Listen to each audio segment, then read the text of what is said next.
ibunda yang wafat, semoga diampuni, diangkat derajatnya. Yang mendapatkan waris dari ibunda adalah anak ibunda Anda.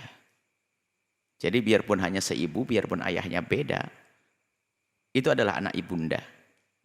Jadi yang mendapatkan waris dari ibunda yang wafat adalah anak ibunda. Biarpun bapak beda, nggak ada urusan. Yang penting anak ibunda Anda. Lahir dari perut ibunda Anda. Satu ini. Kemudian, ibunda Anda dulu punya utang. Kemudian yang digadekan sawahnya. Maka ibunda Anda wafat dalam keadaan punya hutang. Nah, bagaimana menyelesaikan hutangnya? Hutang harus dibayar.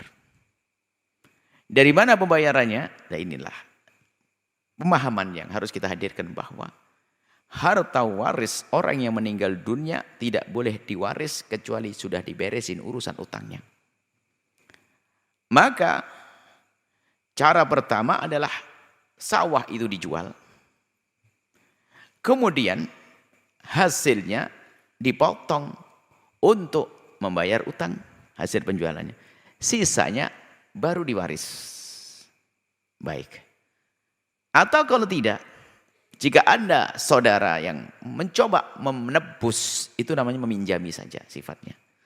Menebus utangnya dibayarkan. Misalnya utangnya 10 juta, membayar kepada yang punya utang 10 juta, kemudian diambillah sawah, maka itu pindah utangnya. Nanti di saat sawah itu terjual, dipotong 10 juta untuk yang nombokin. Nggak akan hilang.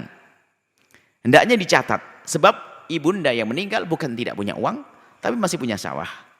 Jadi semua kebutuhan untuk nebus nanti diambilkan daripada itu sebelum dibagi. Diambilkan dari penjualan sawah tersebut sebelum dibagi. Boleh tidak dijual tapi ditombokin sama yang lainnya. Misalnya adalah berempat. Oke lah, anak yang pertama ingin mengambilnya. Dibayari, semuanya berapa harganya. Anggap saja harganya 400, ditombokin, dibayar 400 kecuali jatahnya. Dia tidak usah membayar. 400 kurang.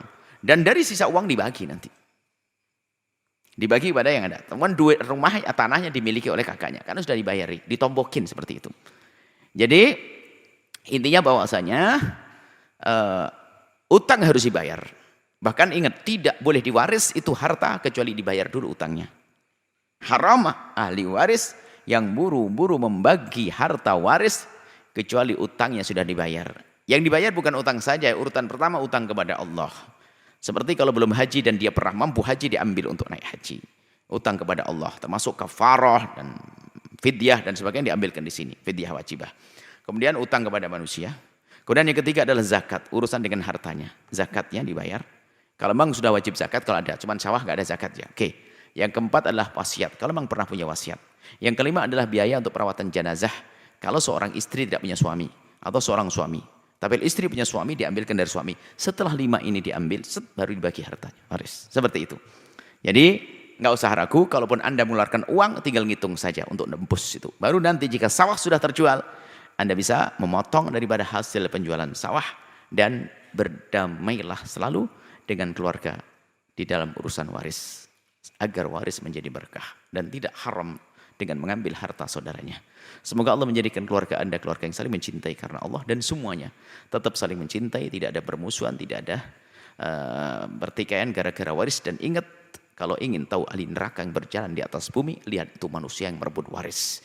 Sebab perebut waris melakukan 3 dosa sekaligus, yaitu dosa mengambil hak saudaranya, dosa memutus tali persaudaraan, dosa menyakiti orang tua. Cukup 1 dosa saja masuk neraka paling dalam, apalagi 3 diambil semuanya. Semoga Allah menjauhkan kita dari perebutan harta waris, dan semoga Allah menjauhkan anak kita dan keturunan kita dari ribut urusan harta waris.